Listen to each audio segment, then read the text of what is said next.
Merci beaucoup. Bonsoir à tous, bonsoir à toutes. Donc, je m'appelle Samuel Jacquard, je suis professeur à l'Institut sur la Terre avec Bahreïn. Je vais vous présenter, on m'a demandé de présenter des résultats de recherche qui sont en cours. Et donc, je vais vous présenter des résultats d'un projet qui s'appelle Greenfjord, qui est financé par l'Institut polaire suisse, qui est un projet multidisciplinaire, on en parlera tout à l'heure. Et donc, même si ma spécialité, c'est la géochimie et la sédimologie, c'est vraiment un projet qui a vraiment un cadre beaucoup plus grand. Donc, j'essaierai d'abord des différents aspects qui ont attrait à la géologie, à la chimie, à la biologie. Euh, la recherche scientifique au Groenland, en fait, a un historique assez long et assez important à l'Université de Lausanne, ce que j'ignorais. Mais c'est grâce aux travaux de Jean-Luc Répard et Aimon Beau, notamment. Ça fait très longtemps que les chercheurs de l'Université de Lausanne, notamment en géologie, sont actifs au Groenland. Hein. C'est parmi les premiers géologues, les premiers glaciologues à se rendre au Groenland. Évidemment, c'est des époques différentes, hein, c'est des grandes aventures aujourd'hui, mais évidemment, sans commune mesure à ce qu'elle a pu être il y a une centaine d'années.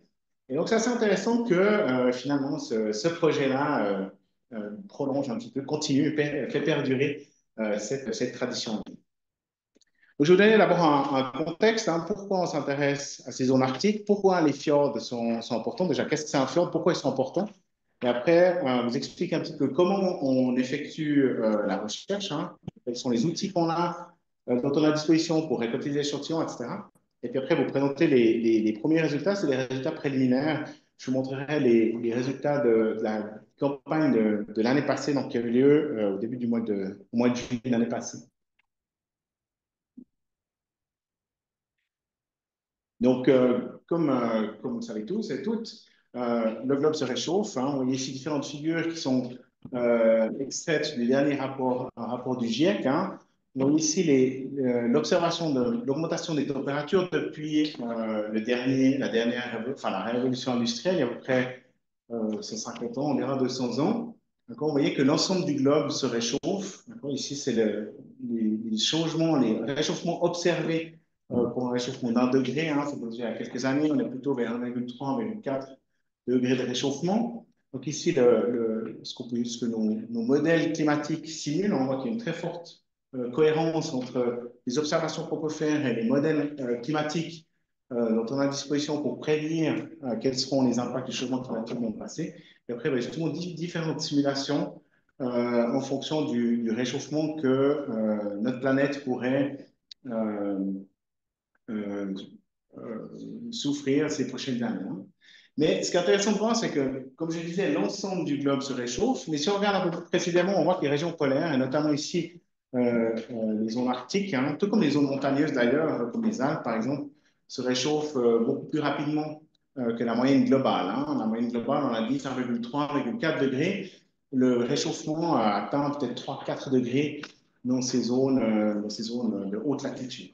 Pour différentes raisons, notamment en raison de la disparition presque inexorable, je dirais, des surfaces glacées, hein, donc la neige et la glace réfléchissant une grande partie de l'énergie solaire incidente. Une fois qu'elle a disparu, l'océan ou les sols qui sont mis à nu, ben, en fait, euh, absorbent en fait, 80 à 90% de cette énergie. C'est la raison pour laquelle ces zones montagneuses et glacées en général se réchauffent plus rapidement. Donc, en fait, les phénomènes dans ces régions-là, on observe vraiment des conséquences liées à ce réchauffement climatique accéléré. Et puis, ben, on peut faire des observations qu'on peut peut-être transposer à terme dans nos régions montagneuses et essayer de trouver des solutions pour s'adapter peut-être au changement climatique actuel et futur. Euh, donc, si vous voyez des différentes cartes avec une vu, peut-être, on a l'habitude hein, qui est centré sur l'océan Arctique. Vous connaissez ici le Groenland, par exemple, le détroit de Bering, la Sibérie. Et vous voyez en fait les différences de température à la surface des océans, ici en printemps, lorsque la banquise est à son maximum d'extension. Et ici en septembre, lorsqu'on a la banquise dans l'océan Arctique qui est à son minimum d'extension. Et vous voyez en fait les différentes projections, donc les modèles dont je vous ai parlé tout à l'heure, les différentes projections dans le futur.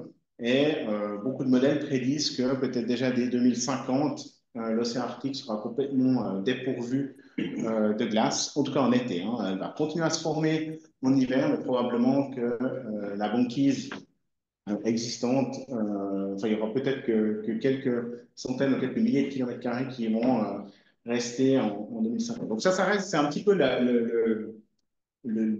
l'indicateur ou le témoignage un peu iconique hein, dont on parle beaucoup. Donc c'est vraiment cette disparition un peu inexorable de cette couverture, de cette glace. Hein. Donc il faut savoir que contrairement à l'Antarctique c'est un continent, là, elle est couverte par des kilomètres et des kilomètres de glace. La banquise ou la glace de mer hein, qui couvre l'océan Arctique fait tout au plus 3-4 mètres d'épaisseur.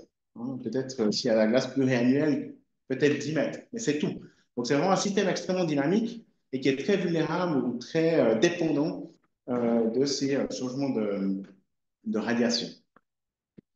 Et d'ailleurs, en fait, on parle beaucoup ces jours, notamment de l'intérêt géostratégique que revêt cette région, aussi le Groenland. Hein. On risque d'en parler encore beaucoup ces prochaines semaines, peut-être.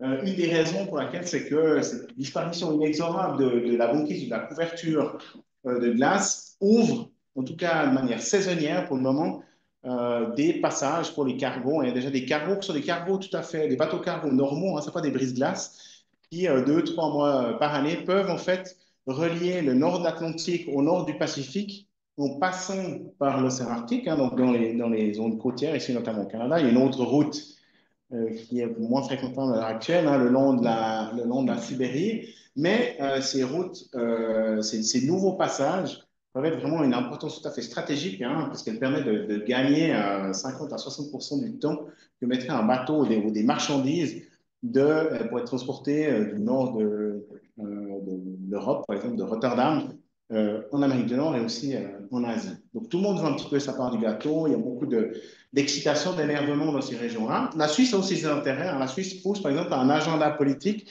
pousse un petit peu la recherche dans ces zones-là pour montrer que la Suisse est aussi présente dans des zones qui sont très loin de Berne ou très loin de Genève. Donc même la Suisse, hein, il y a vraiment un côté stratégique, donc il y a aussi beaucoup de recherches, hein, beaucoup de scientifiques se pressent en Arctique, en particulier au Groenland, dont évidemment des chercheurs suisses également. Voilà, donc non seulement, donc ici vous voyez les observations maintenant de la diminution du volume, aussi la diminution d'altitude de glace. Hein, donc c'est vraiment des observations ici qui ont été faites avec des satellites, c'est relativement facile de mesurer les changements d'épaisseur de glace. Et vous voyez que toutes les zones côtières, notamment à l'ouest du Groenland, hein, perdent la glace de manière assez importante. Ici, vous voyez que les changements d'altitude sont de quelques mètres par année. Hein, donc, c'est vraiment des volumes très, très importants de glace qui sont perdus chaque année. Cette eau de fonte hein, contribue à l'élévation du niveau de la mer. Pour le moment, l'élévation du niveau de la mer qu'on observe, il est surtout dû à la dissipation thermique, hein, mais de plus en plus est lié à la fonte des glaciers et la fonte des glaciers au Groenland.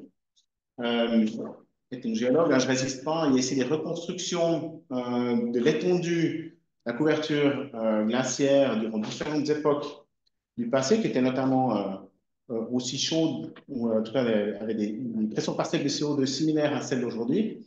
Et on voit que, par exemple, le Pliocène, il y a à peu près 3 millions d'années, les reconstructions paléoclimatiques montrent que les pressions partielles de CO2 étaient dans les 400 ppm et que, en fait, une grande partie de l'inlandis groenlandais avait disparu. Hein, ce qui avait engendré, enfin, et cette période était caractérisée par un niveau marin qui était plusieurs mètres, plusieurs dizaines de mètres même supérieur à celui d'aujourd'hui.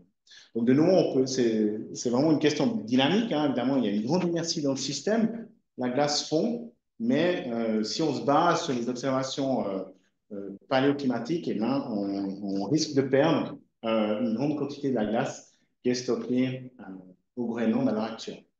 Vous voyez aussi, il y a différents types de modèles qui sont faits en fonction aussi de nos décisions socio-économiques, hein, politiques, quelles sont les décisions. Ces modèles dépendent aussi beaucoup des mesures qui pourraient être prises par les gouvernements pour essayer de limiter un maximum les conséquences du réchauffement climatique.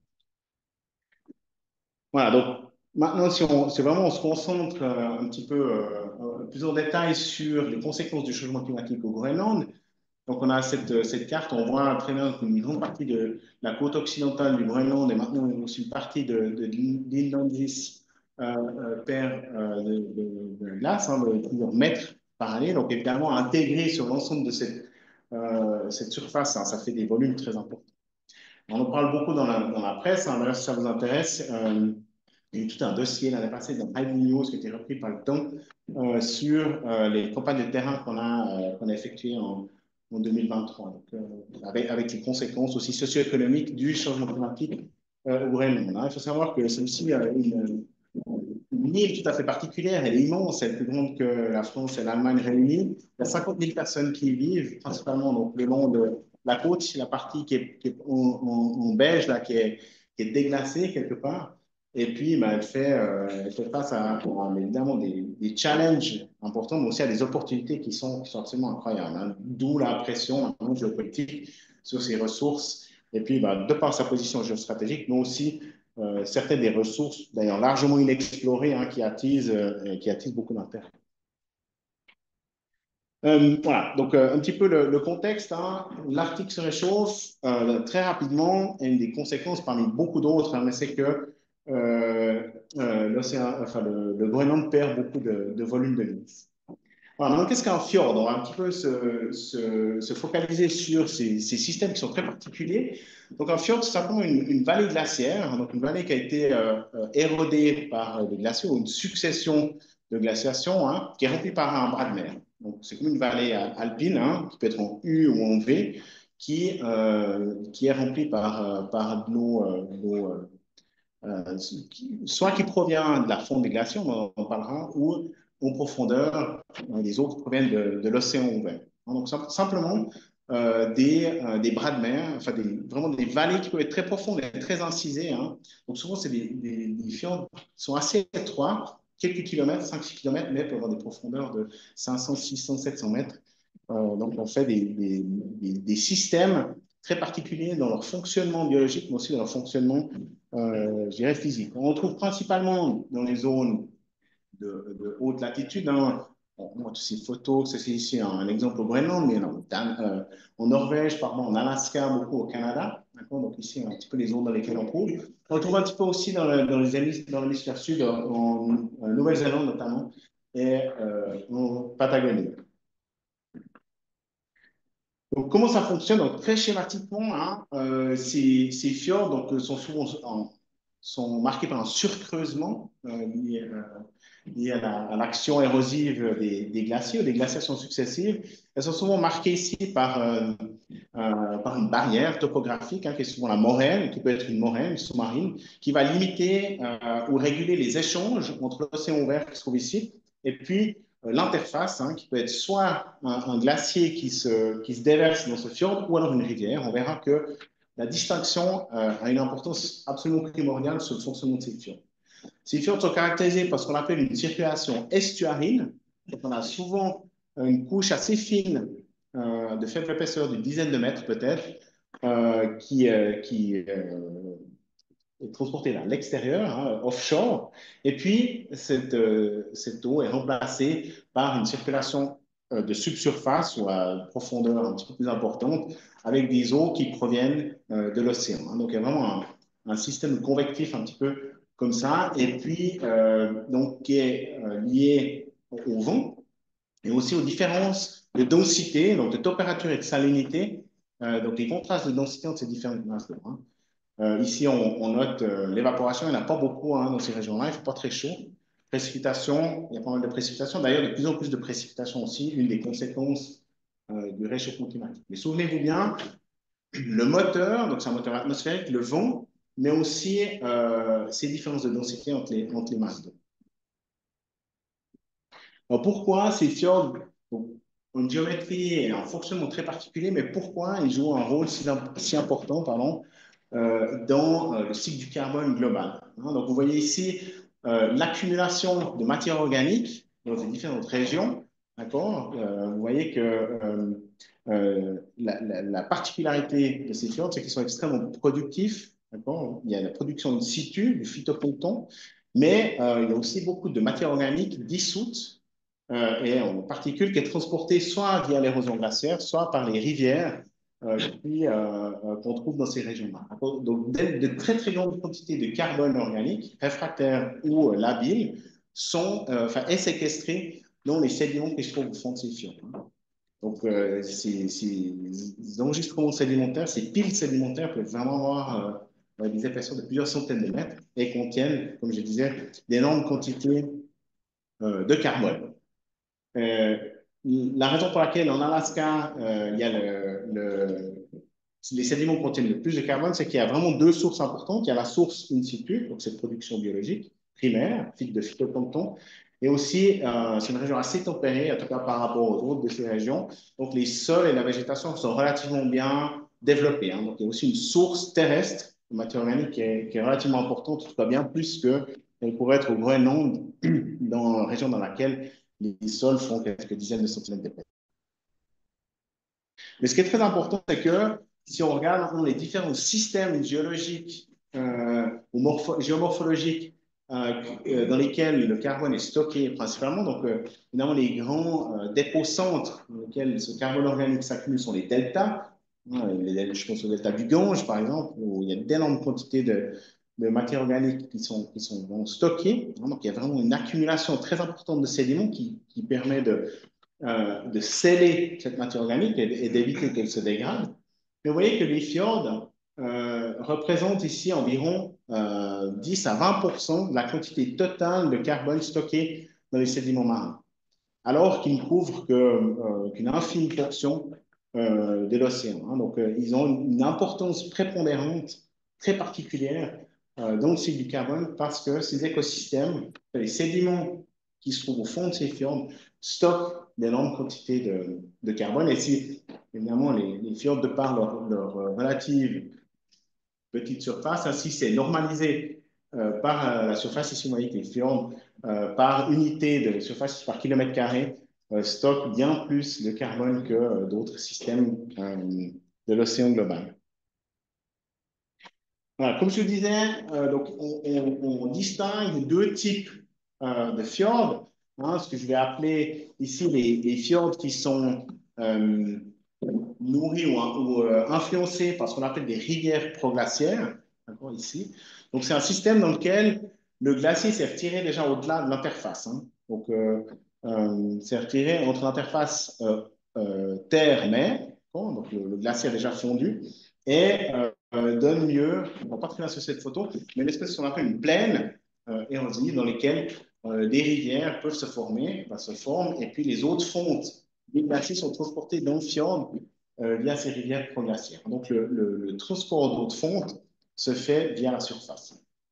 A contrario, on a ces fjords qui sont influencés par des glaciers de marée, donc des langues glaciaires qui se jettent directement dans le fjord, dans lequel, en fait, les eaux de fonte sont injectées à la base du glacier, donc à l'interface entre le substrat rocheux et le glacier. Donc, les eaux de fonte sont injectées au fond, si vous voulez, du fjord à plusieurs centaines de mètres de profondeur, et on verra ce qui a vraiment une influence absolument essentielle et cruciale sur le fonctionnement de ces fjords.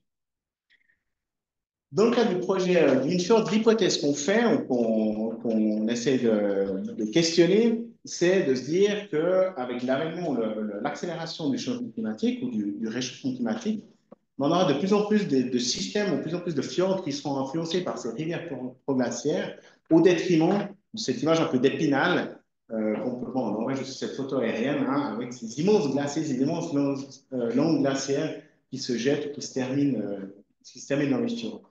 En fait, c'est un petit peu la question à laquelle on aimerait répondre, c'est quelles sont les conséquences au fonctionnement de ces fjords, ces écosystèmes, d'une retraite des glaciers en général. Hein. Voilà. Et dans ce schéma, donc cette coupe un peu schématique, vous avez ici l'interface entre le domaine continental et le domaine marin. D'accord, vous avez ici les sédiments, vous avez la colonne d'eau ici avec la distribution de température de manière schématique, on y reviendra. Et en fait, comme je disais, le vecteur ou le véhicule par lequel cette eau de fonte est transportée dans le fjord a une influence prépondérante sur son fonctionnement. Dans le cadre de ces systèmes avec des rivières proglaciaires, les eaux de fonte sont injectées à la surface, sont transportées à la surface, comme ça pourrait être le cas dans le delta du Rhône. Vous avez le Rhône qui rentre dans le lac Léman. À la différence que ces eaux de fonte, elles sont douces, à la force des choses, et que le fjord est salé, en tout cas, hein, contient une certaine quantité de sel. Et par conséquent, ces eaux de fonte, elles sont moins denses, plus légères que les eaux sous-jacentes, ce qui va contribuer à une certaine stratification des fjords, hein, qui va limiter le mélange complet de la colonne d'eau. Je prends souvent l'analogie du lac Léman, qui n'est pas une bonne analogie, mais juste pour expliquer le propos. Hein, le lac Léman est aussi très stratifié en été. Ici, c'est la salinité, hein, qui va conduire ou déterminer cette stratification. Dans le lac Léman en été, c'est la température. Les eaux de surface sont beaucoup plus chaudes. Hein, peut-être maintenant, elles atteignent allègrement 20 degrés en été. En profondeur, elles sont 5-6 degrés, ce qui engendre une différence de densité très importante, ce qui empêche le lac vraiment de se mélanger. Ici, dans le cadre de ces fjords qui sont influencés par les glaciers de marée, comme je mentionnais avant, les eaux de fonte, donc elles percolent, on voit, je crois, sur cette figure-là, les eaux de fonte, elles percolent vraiment, les eaux de fonte qu'on pourrait avoir en surface percolent à travers les crevasses, et en fait, ça s'accumule à la base du glacier. Et par conséquent, elles sont injectées dans le fjord, vraiment à l'interface entre la glace et le substrat rocheux. Ces eaux de fond, de nouveau, sont moins denses. Hein. On va faire un upwelling. Hein. Ces eaux de fond vont arriver à la surface, et ce qui va engendrer un mélange très important, complet, de la colonne d'eau et apporter en fait beaucoup de nutriments, des éléments nutritifs, le nitrate, le phosphate, le silicat, qui sont au fond des fjords vers la surface. Évidemment, c'est en surface que la productivité biologique a lieu, en tout cas la productivité primaire, donc l'activité photosynthétique, hein, qui est limitée ou qui est régulée par la disponibilité en nutriments, mais aussi évidemment en rayonnement solaire. Et c'est ce qu'on voit, hein, ce qu'on observe aussi, je vous montrerai tout à l'heure. Ces fjords-là qui sont influencés par ces rivières proglaciaires sont beaucoup moins productifs, produisent beaucoup moins de carbone in situ, hein, que ces fjords influencés par les glaciers de marée.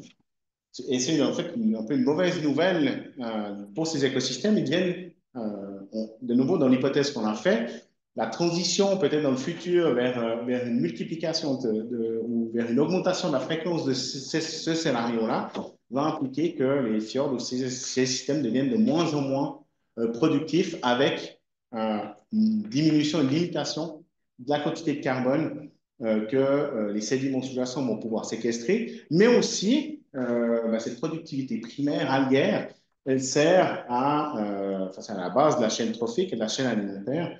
Et donc, il est moins productif en ce qui concerne le phytoplancton, mais aussi donc, pour les ressources halieutiques. Il faut savoir que le Groenland, 90% de ses exportations à l'heure actuelle, ça va peut-être changer dans le futur, 90% de ses exportations, c'est lié à des poissons et des crevettes. Donc, l'économie groenlandaise dépend évidemment beaucoup des subventions, mais de manière stratégique de ces ressources halieutiques. Donc, ce phénomène-là, ce mécanisme-là, s'appelle la pompe biologique carbone. Hein, elle transforme du CO2 dissous, gazeux, en matière organique, ici, par le biais de la photosynthèse. Cette matière organique particulière, donc la chlorophylle, une fois que ces algues elles meurent, la saison productive est terminée, elle est très courte au Groenland, hein, elle fait quelques mois, et ben, ce carbone, une partie de ce carbone en tout cas, va être exporté au-delà de cette zone photique, et puis elle va être soit reminéralisée en profondeur ou transportée dans les sédiments sous-jacents pour y être stockée. Et en fait, plus la productivité primaire augmente, en fait, hein, plus la quantité de carbone qui sera pompée, c'est pour ça que ça s'appelle la pompe biologique à carbone, hein, plus l'invasion, plus le transfert de CO2 depuis l'atmosphère vers les eaux de surface est important. une question de gradient de pression. Hein. Si le CO2 ici, sous forme gazeuse, sous forme dissoute, est transformé en carbone organique particulière, on va créer un déficit de CO2 par rapport à l'atmosphère qui va engendrer un flux net de CO2 vers la surface de l'océan, qui va pomper du CO2, raison pour laquelle ces écosystèmes jouent un rôle important dans la régulation, mais là, tout à fait naturelle, hein, de la pression partielle de CO2 de l'atmosphère. Je vais passer Donc, maintenant, je vais parler un peu de ce projet Greenfield que je mentionnais tout à l'heure. Donc, c'est un projet multidisciplinaire avec des collègues de l'EPFL et de l'Université de Zurich qui étudient différents compartiments de ces systèmes. Donc, l'air, l'atmosphère, la biosphère terrestre, l'océan, donc c'est la partie qui m'intéresse le plus, la cryosphère, et puis aussi une collègue qui étudie les conséquences du réchauffement climatique sur la manière de vivre de ces habitants. Hein, s'ils considèrent plutôt comme une menace ou plutôt comme une opportunité. En fait, ils ont un mode de vie qui est complètement différent du nôtre. Ils ont appris à s'adapter très rapidement au changement, donc eux, ils le voient plutôt comme plutôt une opportunité. Hein. Ils ont appris depuis la nuit des temps à s'adapter aux conditions climatiques. Donc, c'est assez intéressant de voir que, mais j'ai une complètement autre perspective. Alors, effectivement, ils voient dans les nouvelles que beaucoup de gens s'alarment, mais pour eux, il n'y a pas. Enfin, ce qui les concerne, ce qui les attriste le plus, c'est de voir peut-être une diminution des ressources halieutiques, mais sinon, le fait que le climat se réchauffe, on dit, mais ils en ont vu d'autres. Hein. Voilà, donc la région dans laquelle ce projet Greenfield a lieu, on aura en fait, enfin, deux campagnes de terrain jusqu'à présent, en 2023-2024. On aura une campagne de terrain encore cet été. Ici, à l'extrême sud-ouest du Groenland, donc ici Nuuk, la capitale, et puis on se trouve dans la région de Narsak, qui est une ville de moyenne importance, avec 3000 habitants. Je crois que c'est la troisième ville la plus grande du Groenland. Et puis, on a travaillé sur deux fjords différents. Donc, le fjord au nord ici, qui est caractérisé par ce glacier de marée, donc ce glacier qui se jette dans le fjord, d'accord. Et on a on a occupé différentes stations le long de ces fjords hein, pour faire des profils verticaux dans la colonne d'eau. Et puis, à 20 km, il y a un fjord ici qui est caractérisé par ce système de rivière proglaciaire. Vous voyez ici, le glacier qui se trouve ici s'est déjà retiré. Au-delà de la ligne des côtes. Donc, on a vraiment deux systèmes qu'on peut comparer. On part du principe que la climatologie de ces deux systèmes est égale. Donc, on peut partir du principe qu'ils vont réagir de la même manière au forçage climatique. Mais on a vraiment deux systèmes très différents, avec celui ici qui est un petit peu qui est jusqu'à présent la norme, et puis celui qui est le système ici au sud, qui peut-être à l'avenir deviendra plus prévalent, en tout cas en ce qui concerne sud du Groenland. Donc, comment est-ce qu'on opère? Donc, on travaille sur un bateau de recherche ici, qui est un bateau de recherche groenlandais, donc, qui est mis à disposition par l'Université de Groenland. On a fret quand même, mais donc c'est un bateau d'une trentaine de mètres qui est fait pour la recherche côtière. Il y a 7 membres d'équipage à bord, 10 scientifiques. Et c'est un bateau qui nous permet d'opérer ou de procéder à des observations ou des récoltes d'échantillons 24 heures sur 24 si on le souhaite. Donc, il est équipé de toutes sortes d'instruments, mais aussi d'une grue qui nous permet de déployer les instruments dans l'eau et puis de les descendre dans la colonne d'eau à différentes profondeurs jusqu'au fond. Il nous permet d'avoir vraiment un profil vertical des différentes composantes, des différents paramètres qu'on souhaite analyser. Donc, la manière dont on procède, c'est que vous avez ici, c'est un autre bateau, mais c'est juste pour vous illustrer. On a ce qu'on appelle cette rosette ici, qui est équipée de bouteilles de 10 litres ici. Cette rosette va être déployée au fond du fjord. Et puis, cette rosette comprend aussi différents types de senseurs de pression, senseurs de température, de salinité, qu'on peut observer ici sur l'écran d'ordinateur à bord du bateau, et qui va nous permettre de déterminer quelles sont les profondeurs qu'on aimerait échantillonner avec nos bouteilles. Hein. Les bouteilles sont ouvertes, elles vont aller jusqu'au fond. On va remonter cette rosette et en fonction de l'évolution les caractéristiques physico-chimiques du fjord, on va décider de fermer les bouteilles à 200 mètres, à 100 mètres, à 50 mètres, etc. Cette rosette revient à bord et contient, donc, permet d'échantillonner 10 profondeurs différentes le long de ces stations prédéfinies, hein, on a vu ici, ces différentes stations. Donc, on a vraiment un transect non seulement latitudinal, je dirais, depuis l'embouchure ici du glacier jusqu'à la mer ouverte, et des profils verticaux dans la colonne d'eau de chacune de ces stations. Pardon. Même chose dans le fjord ici, influencé par cette rivière proglaciaire.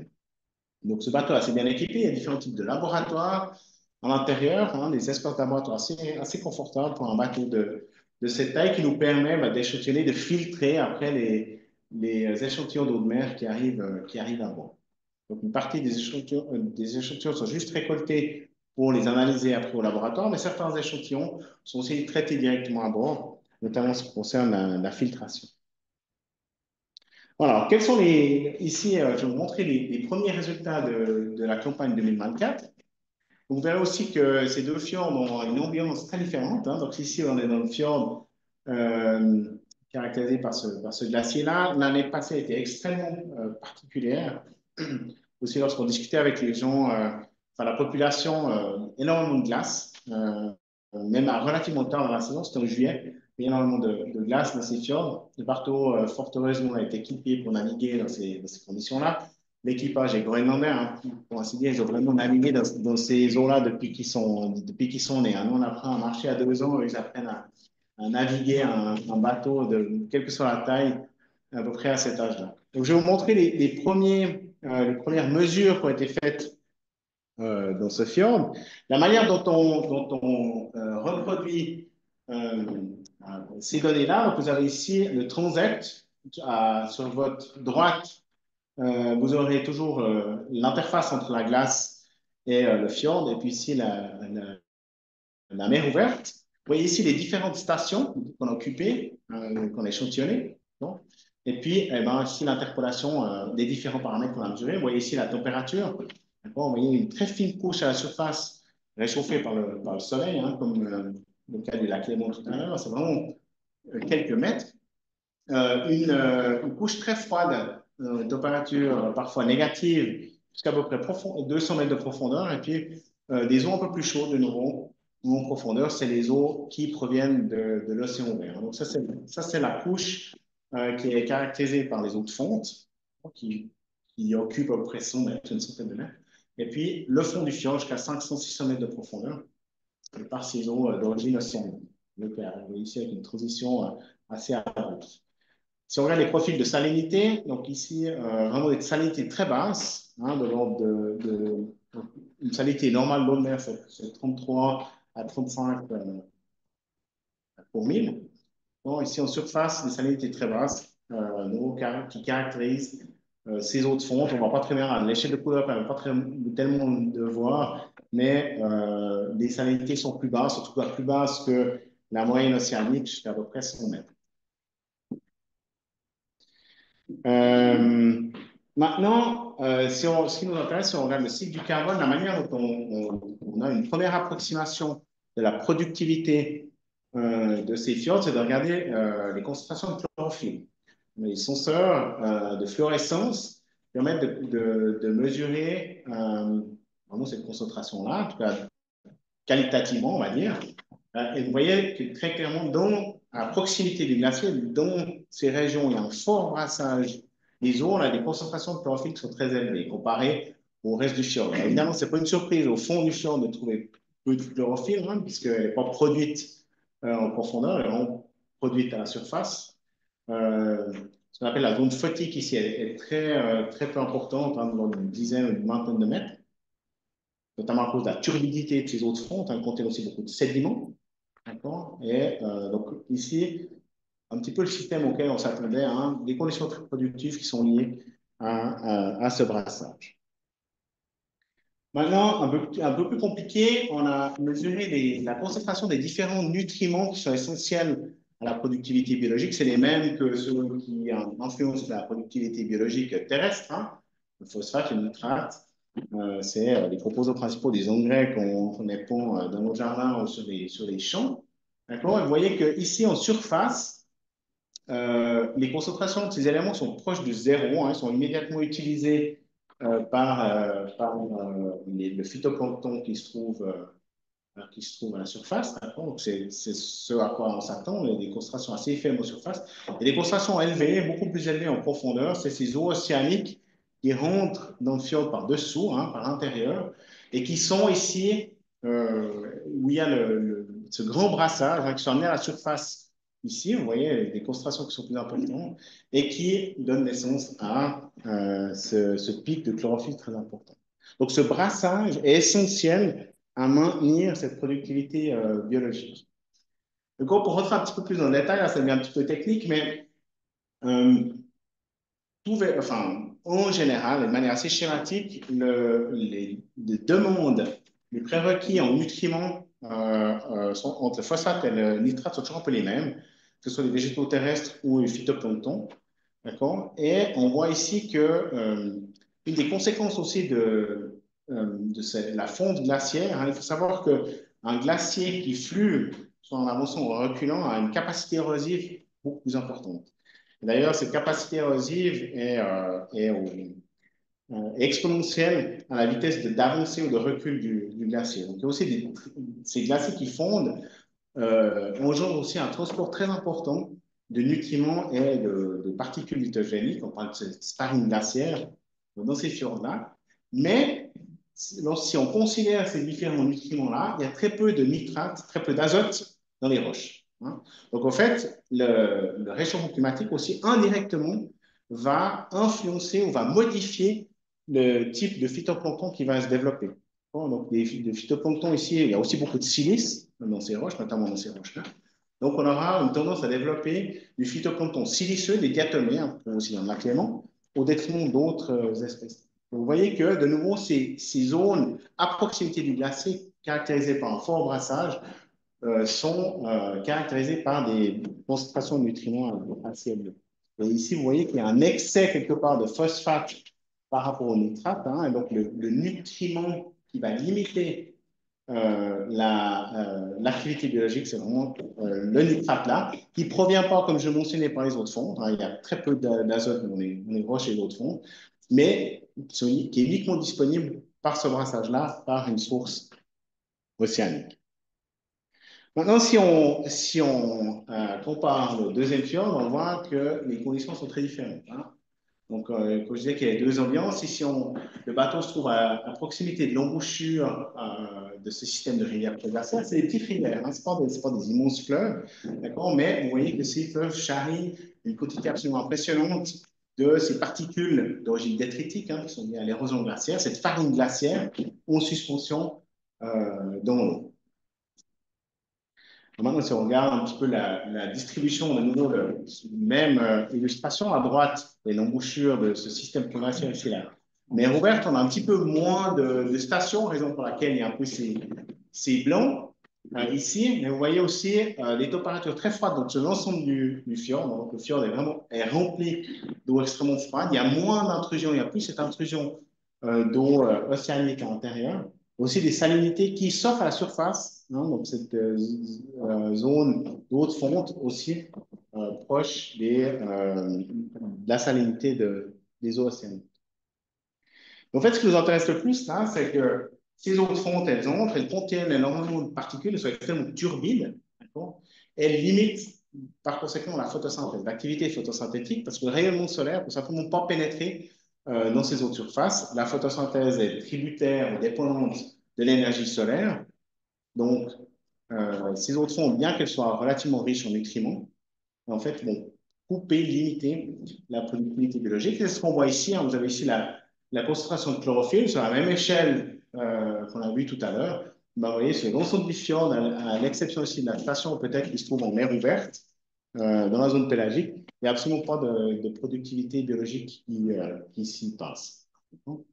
Vraiment parce que ces eaux de fonte qui ont passé par un système de rivière sont beaucoup plus chargées en particules et surtout que ces particules, elles restent à la surface. Elles ne sont pas redistribuées, mélangées sur l'ensemble de la colonne d'eau, mais elles restent confinées à la surface, malheureusement pour la productivité biologique, dans la région dans laquelle la photosynthèse devrait se produire. Si on regarde maintenant la distribution des nutriments dans un système beaucoup plus stratifié, comme je disais, avec très peu de mélange entre les différentes couches. Et vous voyez qu'en surface, hein, tout le long du fjord, de l'embouchure des rivières jusqu'à la mer ouverte, il n'y a pas de nutriments en surface. Hein. Très peu d'activité photosynthétique et très peu de nutriments. Euh, donc, même si, comme je mentionnais, les sols sont très peu développés, donc les nutriments, la matière organique dissoute dans les rivières est extrêmement faible. Hein. Donc, les rivières, enfin les eaux de fonte en général, sont une source assez pauvre de nutriments. Et à nouveau, c'est un système qui est limité. Le facteur limitant est l'azote, la disponibilité en azote.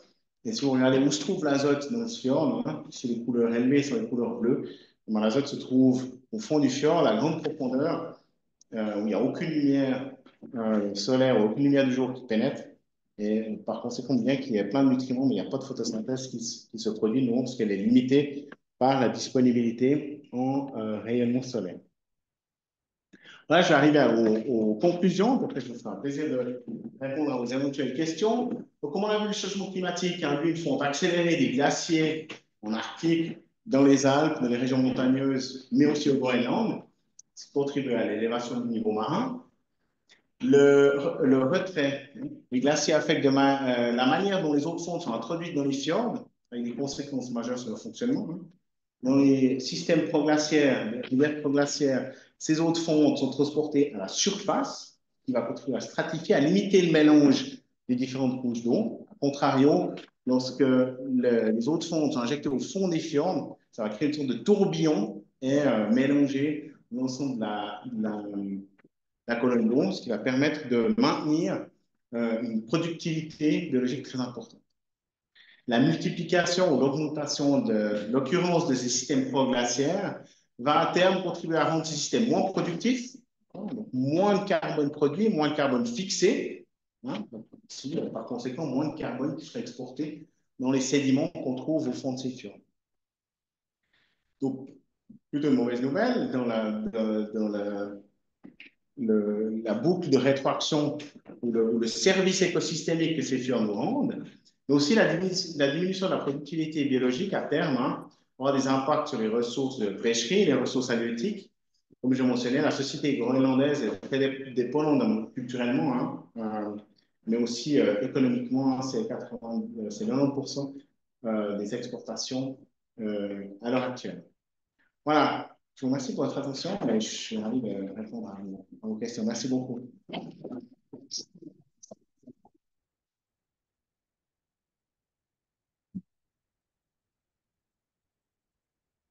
Merci beaucoup, Sam, pour une belle présentation et tout. Et puis, bon, on verra ce que nous réserve le futur des 30 prochaines années sur l'évolution de ces glaciers. Alors, du coup, dans l'audience, si vous avez des questions, justement, n'hésitez pas. Oui, j'avais une question. À un moment donné, vous dites que ce qui allait rester au niveau des nutriments, ça allait être les nitrates et la silice. Oui. Et je voulais savoir si, d'après ça, on pouvait déterminer ce qu'il y allait avoir comme, justement, comme animaux marins, comme poissons majoritairement complexes. C'est une bonne question. Là, je m'éloigne un peu de mon expertise scientifique.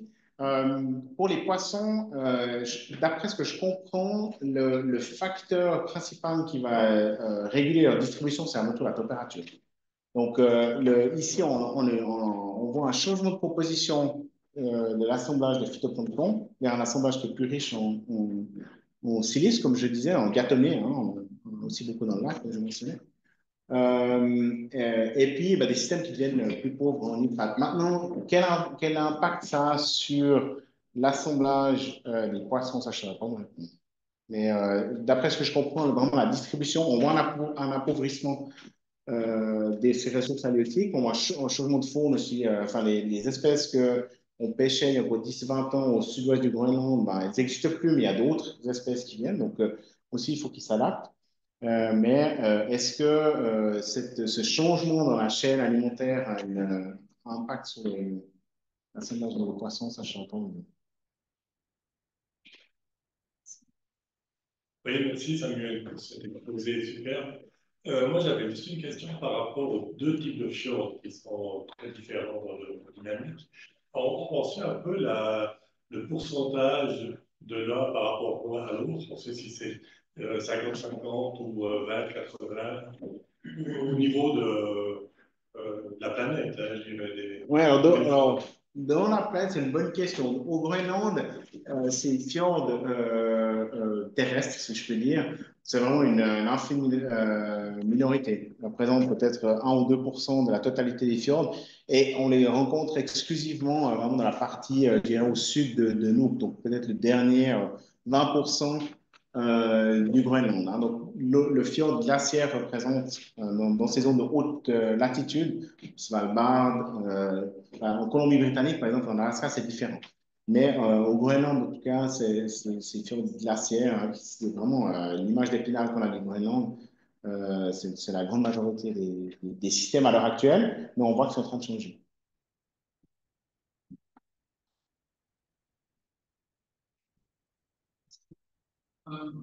Donc, tu nous as dit que les choses classiques, la communauté était locale et puis les faire, entre guillemets. Pour les autres, c'est bien provincial. Au niveau local, il y a une perte de productivité. Mais en fait, est-ce que ce n'est pas simplement dégressif et globalement, si on va beaucoup plus loin, mais c'est peut-être en dehors des zones de prospection, finalement, c'est compensé, mais ça se passe beaucoup plus loin. C'est une bonne question. Donc, peut-être d'un point de vue du bilan, c'est juste, on a des fjords qui vont devenir en tout cas temporairement plus productifs au nord, moins productifs au sud. Évidemment, pour les populations, ça leur fait un peu une belle jambe quelque part. Mais d'un point de vue du bilan, alors les études sont encore, alors balbutiement, il y en a peu hein, d'études dans les différents systèmes de fjords. Il y a quand même une perte de la quantité de carbone séquestré dans les sédiments. On n'a pas on essaiera de le faire cet été dans nos campagnes. On n'a pas, enfin, on a pris quelques carottes sédimentaires qu'on n'a pas encore exploitées. Donc, on essaie aussi de voir si historiquement, donc on a des carottes qui sont très courtes, hein, puis le taux de sédimentation est très important, nous permettre de remonter peut-être 50 ans ou 100 ans dans le temps. C'est aussi de voir le bilan, si effectivement, dans ces deux fjords, hein, en comparant ces deux fjords, de nouveau, on n'a pas une vision exhaustive, mais si on perd du carbone. Mais les modèles montrent que même si la productivité augmente un petit peu, certains des fjords, enfin, globalement, à l'échelle régionale du Groenland, on perd un petit peu de carbone. Il y a d'autres questions? Deux questions. La première, dans votre modèle, vous avez dessiné ce glacier. Il est très profond, votre glacier, par rapport au fjord. Et vous faites remonter ces eaux douces vers la surface et nous ce mécanisme. Oui. Mais cette échelle-là, c'est quelle échelle, à votre avis? Ça représente 100 mètres, ça représente 200 mètres? Donc, c'est plusieurs centaines de mètres. Là, c'est en tout cas, le fjord sur lequel on travaille, ici, le substrat rocheux, il y a 3 mètres de profondeur. Donc, c'est vraiment des quantités de glace qui font. Oui, exactement. Juste. Non. Alors, il y a une langue glaciaire qui flotte dessus, mais on a des méthodes géophysiques qui nous permettent de démontrer que le glacier. Et puis, ben, les autres fontes, elles arrivent vraiment à cette interface-là, même s'il y a une langue glaciaire qui se trouve à la surface.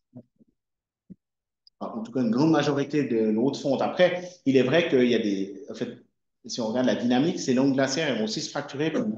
Raison pour laquelle il y a beaucoup d'icebergs dans ces fjords. Ces icebergs, ils fondent et vont aussi amener de l'eau de fonte moins dense en surface. Mais une grande partie, au niveau du bilan de masse, une grande partie de ces eaux est injectée au fond des fjords.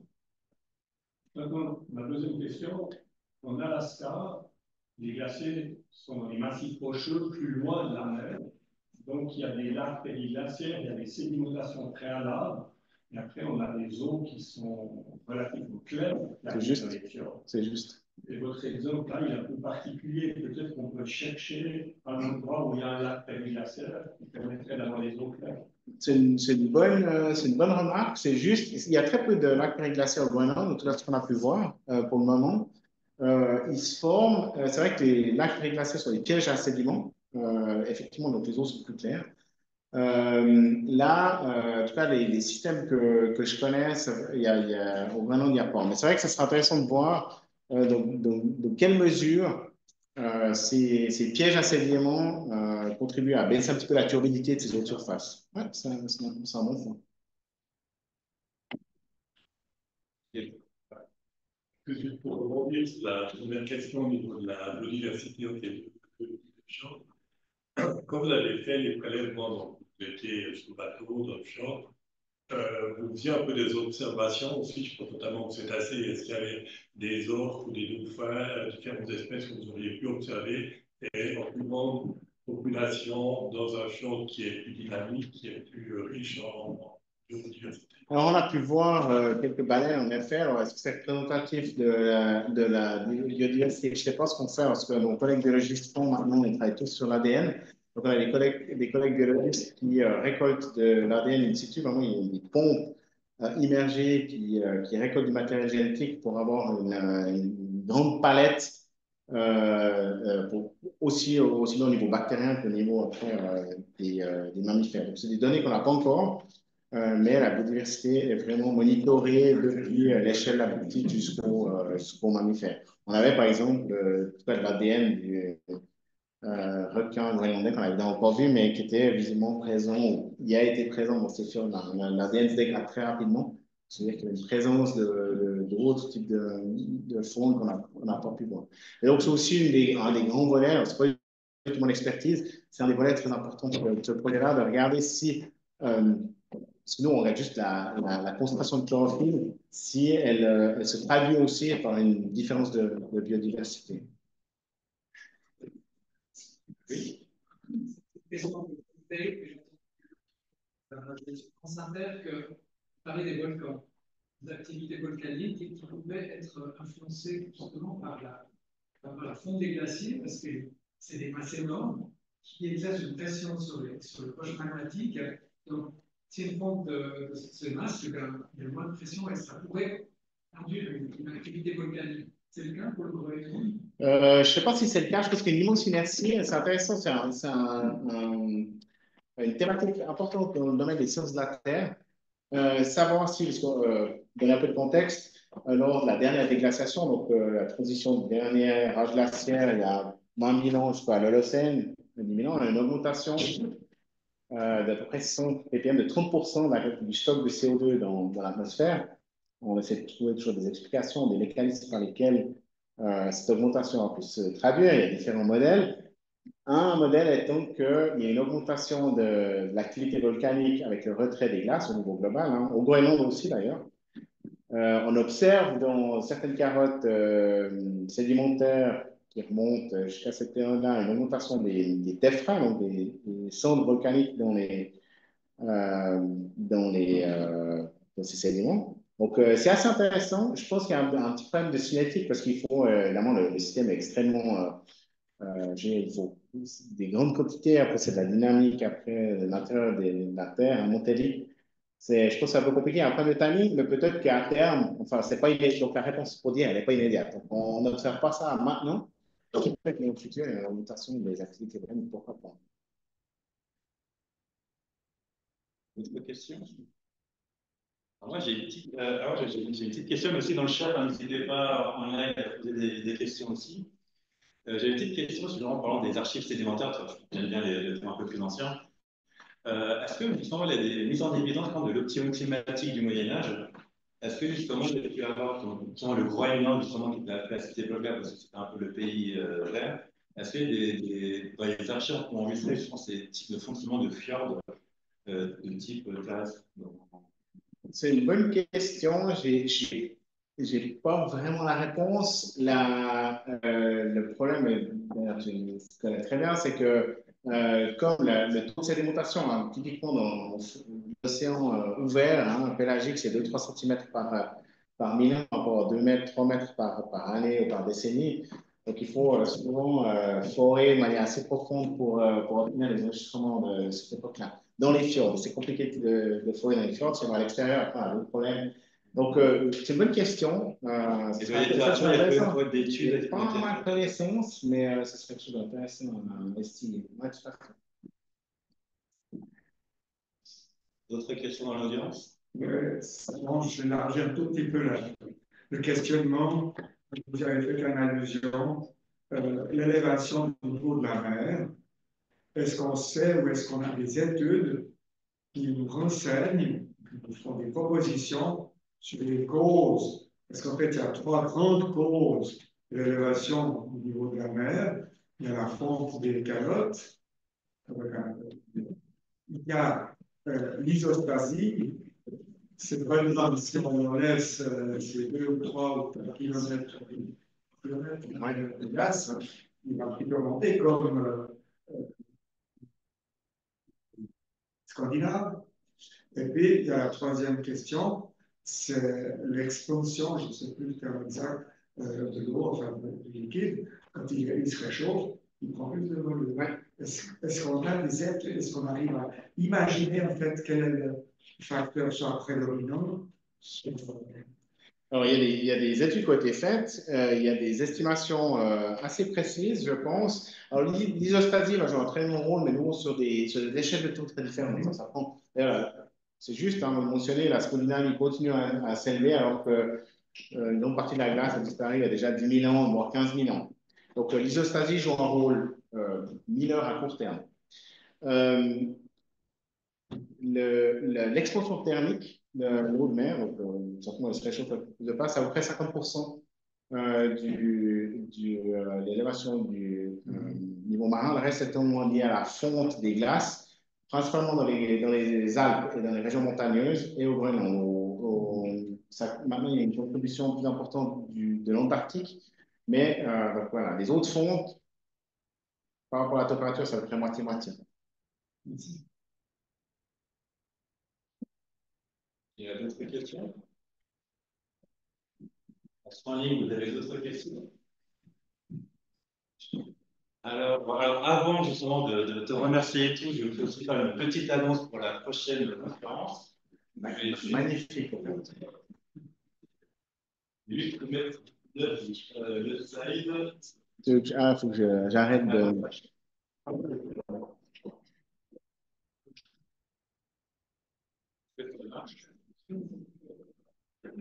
Ah, non, c'est bon.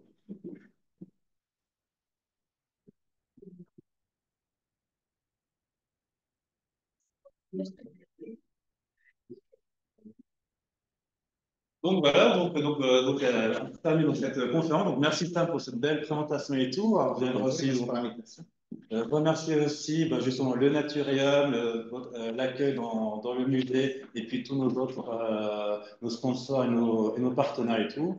Et je vous invite donc du coup pour la prochaine activité, donc le jeudi 7 février, avec une présentation sur la compte des Emburnés, on va toujours parler un peu de ces archives du passé climatique avec Anne-Marie Rachou et moi-même.